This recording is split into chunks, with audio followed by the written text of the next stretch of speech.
Hello friends, ओम श्री गणेशाय नमः। जय माँ लक्ष्मी। आप सभी का स्वागत है आपके अपने यूट्यूब चैनल पर। फ्रेंड्स, आज हम आपको इस वीडियो में बताने जा रहे हैं गजलक्ष्मी व्रत का शुभ मुहूर्त, पूजा विधि, उद्यापन विधि, महत्व और गजलक्ष्मी व्रत की कथा के बारे में। फ्रेंड्स, वीडियो शुरू करने से पहले आपसे रिक्वेस्ट है, अगर आप हमारे चैनल पर नए हैं और आपने अभी तक चैनल को सब्सक्राइब नहीं किया है तो प्लीज सब्सक्राइब कीजिएगा चैनल को, साथ ही प्रेस कीजिएगा बेल आइकन को, जिससे नए वीडियो से रिलेटेड नोटिफिकेशन आपको तुरंत प्राप्त हो सके। और वीडियो पसंद आने पर वीडियो को लाइक और शेयर जरूर कीजिएगा ताकि सभी भक्तों को इस वीडियो का लाभ प्राप्त हो सके।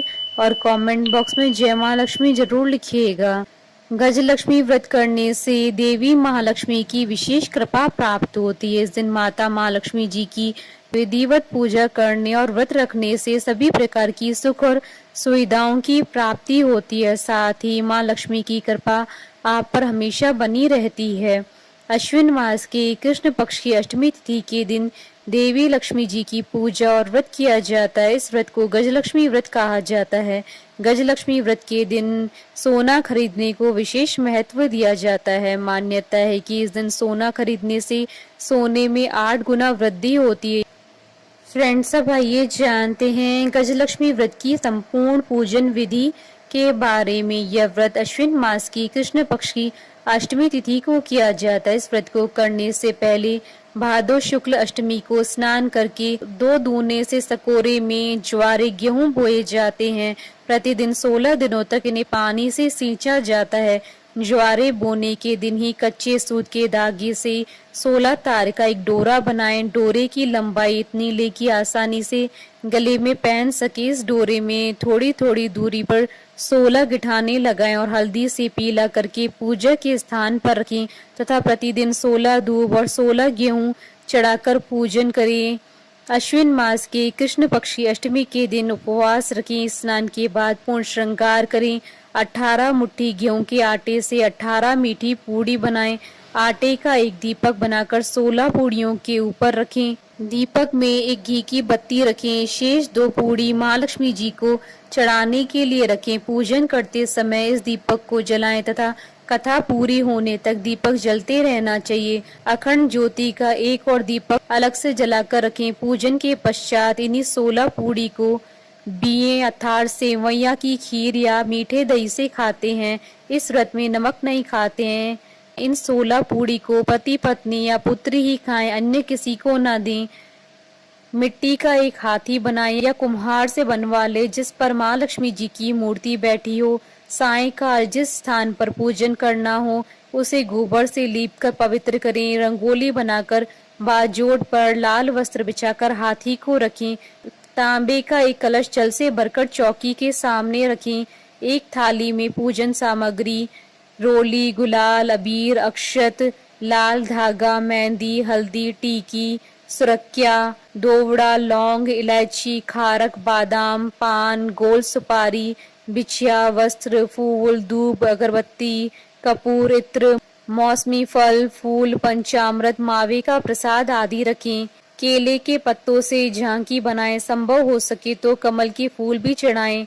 चौकी पर 16 तार वाला डोरा एवं ज्वारे रखें। विधि पूर्वक माँ लक्ष्मी जी का पूजन करें तथा कथा सुने एवं आरती करें। इसके बाद डोरे को गले में पहनने अथवा भुजा में बांधे। भोजन के पश्चात रात्रि जागरण तथा भजन कीर्तन करें। दूसरे दिन प्रातः काल हाथी को जलाशय में विसर्जन करके स्वाग सामग्री ब्राह्मणों को दे दें। फ्रेंड्स, अब आइए जानते हैं गजलक्ष्मी व्रत की उद्यापन विधि के बारे में। सामान्यतः यह व्रत 16 वर्षों तक किया जाता है। इसके उपरांत ही व्रत का उद्यापन किया जाता है, किंतु श्री माँ लक्ष्मी जी की असीम कृपा से मनोकामना शीघ्र पूरी हो जाए तो कम समय में भी उद्यापन किया जा सकता है। लेकिन व्रत को 16 वर्षों तक पूरे करना चाहिए। यदि परिस्थिति वर्ष 16 वर्ष के बाद उद्यापन नहीं कर सके तो व्रत को आगे भी किया जा सकता है जब तक कि उद्यापन न हो। किसी श्रेष्ठ विद्वान पंडित के द्वारा हवन करवाएं। पूजन पूर्वोक्त विधि के अनुसार करें। कथा सुने, आरती करें तथा 16 जोड़ों को भोजन करवाएं। पूजन के समय मिट्टी से बनाई गई मूर्ति को बिठाएं तथा ज्वारे के सामने 17 नारियल और स्वाग पूड़े की 17 टोकरी रखें, जिसमें स्वाग की समस्त वस्तुएं एवं ब्लाउज पीस एवं रुपए रखें। इनमें से एक टोकरी श्री महालक्ष्मी जी को चढ़ाएं। इसके साथ साड़ी, ब्लाउज, पेटीकोट एवं भगवान के नाम की धोती कुर्ता भी रखें। इनका संकल्प लें। 16 जोड़ों को भोजन कराने के पश्चात पुरुषों को पूजन में रखे गए नारियल के साथ 1 रुपया रखकर तिलक करके दें। स्त्रियों को स्वाग पोड़ा दक्षिणा के रूप में दे। पंडित जी को धोती कुर्ता एवं दक्षिणा दें। सबको भोजन कराने के बाद स्वयं मीठी पूड़ी, खीर या दही से खाएं। इस दिन भी नमक नहीं खाएं। रात्रि जागरण, भजन कीर्तन करें। अखंड ज्योति जलती रहनी चाहिए। प्रातः काल हाथी एवं फूल पत्ते आदि को जलाशय में विसर्जन करें। इसके बाद शेष बचा हुआ स्वाग पुड़ा लक्ष्मी जी को चढ़ाए गए वस्त्र एवं नारियल, धोती कुर्ता अपने सास ससुर अथवा ननंद नंदोई अथवा जेठ जेठानी अथवा किसी बड़े को देकर उनसे आशीर्वाद प्राप्त करें। फ्रेंड्स, अब आइए जानते हैं महालक्ष्मी अर्थात गजलक्ष्मी व्रत की शुभ मुहूर्त के बारे में।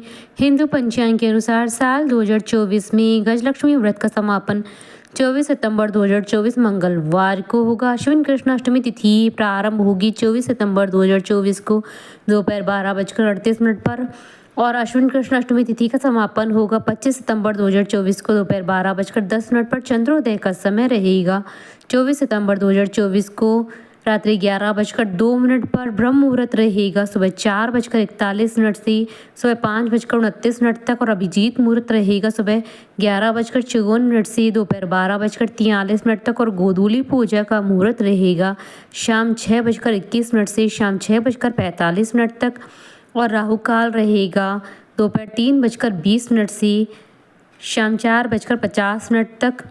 राहु काल में पूजा पाठ कार्य नहीं किए जाते हैं और इस दिन द्वि पुष्कर योग का शुभ संयोग भी बन रहा है। द्वि पुष्कर योग का प्रारंभ होगा सुबह 6:16 से दोपहर 12:38 तक। फ्रेंड्स, अब आइए प्रारंभ करें गजलक्ष्मी व्रत की पौराणिक व्रत कथा। धर्म ग्रंथों में गजलक्ष्मी व्रत की 2 कथाएं प्रचलित हैं। पहली कथा, एक समय महर्षि वेद व्यास जी हस्तिनापुर पधारे। उनका आगमन सुन महाराज धृतराष्ट्र उनको आदर सहित राजमहल में ले गए। स्वर्ण सिंहासन पर विराजमान कराकर उनका पूजन किया। श्री व्यास जी से माता कुंती तथा गांधारी ने हाथ जोड़कर प्रश्न किया, हे महामुनि, आप त्रिकालदर्शी हैं, अतः आपसे हमारी प्रार्थना है कि आप हमको कोई ऐसा सरल व्रत तथा पूजन बताएं जिससे हमारा राज्य, लक्ष्मी, सुख, संपत्ति, पुत्र पौत्रादि एवं परिवार सुखी रहे। इतना सुन श्री वेद व्यास जी कहने लगे, हम एक ऐसे व्रत का पूजन एवं वर्णन करते हैं जिससे सदा लक्ष्मी जी का निवास होकर सुख समृद्धि की वृद्धि होती है। यह श्री माँ लक्ष्मी जी का व्रत है। इसे गजलक्ष्मी व्रत भी कहा जाता है, जिसे प्रतिवर्ष अश्विन कृष्ण अष्टमी को विधिवत किया जाता है। हे महामुनि, इस व्रत की विधि हमें विस्तार पूर्वक बताने की कृपा करें। तब व्यास जी बोले, हे देवी, यह व्रत भाद्रपद शुक्ल अष्टमी से प्रारंभ किया जाता है। इस दिन स्नान करके 16 सूत के धागों का डोरा बनाएं, उसमें 16 गांठ लगाएं, हल्दी से पीला करें। प्रतिदिन 16 दूब व 16 गेहूं डोरे को चढ़ाएं। अश्विन मास के कृष्ण पक्ष की अष्टमी के दिन उपवास रखकर मिट्टी के हाथी पर श्री महालक्ष्मी जी की प्रतिमा स्थापित कर विधि पूर्वक पूजन करें। इस प्रकार श्रद्धा भक्ति सहित माँ लक्ष्मी जी का व्रत पूजन करने से आप लोगों की राज्य लक्ष्मी में सदा अभिवृद्धि होती रहेगी। इस प्रकार व्रत का विधान बताकर श्री वेद व्यास जी अपने आश्रम को प्रस्थान कर गए। इधर समय अनुसार भाद्रपद शुक्ल अष्टमी से गांधारी तथा कुंती ने अपने अपने महलों में नगर की स्त्रियों सहित व्रत का आरंभ करने लगी। इस प्रकार 15 दिन बीत गए। 16वें दिन अश्विन कृष्ण अष्टमी के दिन गांधारी ने नगर की सभी प्रतिष्ठित महिलाओं को पूजन के लिए अपने महल में बुलावा दिया। माता कुंती की यहाँ कोई भी महिला पूजन के लिए नहीं आई। साथ ही माता कुंती को भी गांधारी ने नहीं बुलाया। ऐसा करने से माता कुंती ने अपना बड़ा अपमान समझा। उन्होंने पूजन की कोई तैयारी नहीं की एवं उदास होकर बैठ गई। जब 5 पांडव युधिष्ठिर, अर्जुन, भीम, नकुल और सहदेव महल में आए तो कुंती को उदास देखकर कहा, हे माता, आप इस प्रकार उदास क्यों हैं? आपने पूजन की तैयारी क्यों नहीं की? तब माता कुंती ने कहा, हे पुत्र, आज माँ लक्ष्मी जी के व्रत का उत्सव गांधारी के महल में मनाया जा रहा है। उन्होंने नगर की समस्त महिलाओं को बुला लिया और उनके 100 पुत्रों ने मिट्टी का एक विशाल हाथी बनवाया जिस कारण सभी महिलाएं उस बड़े हाथी के पूजन करने के लिए गांधारी के यहाँ चली गई, लेकिन मेरे यहाँ नहीं आई। यह सुनकर अर्जुन ने कहा, ही माता, आप पूजन की तैयारी करें और नगर में बुलावा लगवा दें कि हमारे यहाँ स्वर्ग के ऐरावत हाथी का पूजन होगा। इधर माता कुंती ने नगर में ढिंडोरा पिटवा दिया और पूजा की विशाल तैयारी होने लगी। उधर अर्जुन ने बाण के द्वारा स्वर्ग से ऐरावत हाथी को बुला लिया। इधर सारे नगर में शोर मच गया कि कुंती के महल में स्वर्ग से इंद्र का ऐरावत हाथी पृथ्वी पर उतारकर पूजा जाएगा। समाचार को सुनकर नगर के सभी नर नारी, बालक एवं वृद्धों की भीड़ एकत्रित होने लगी। उधर गांधारी के महल में हलचल मच गई। वहां एकत्र हुई सभी महिलाएं अपनी अपनी थालियां लेकर कुंती के महल की ओर जाने लगी। देखते ही देखते कुंती का सारा महल ठसाठस भर गया। माता कुंती ने ऐरावत को खड़ा करने हेतु अनेक रंगों के चौक पुरवाकर नवीन रेशमी वस्त्र बिछवा दिए।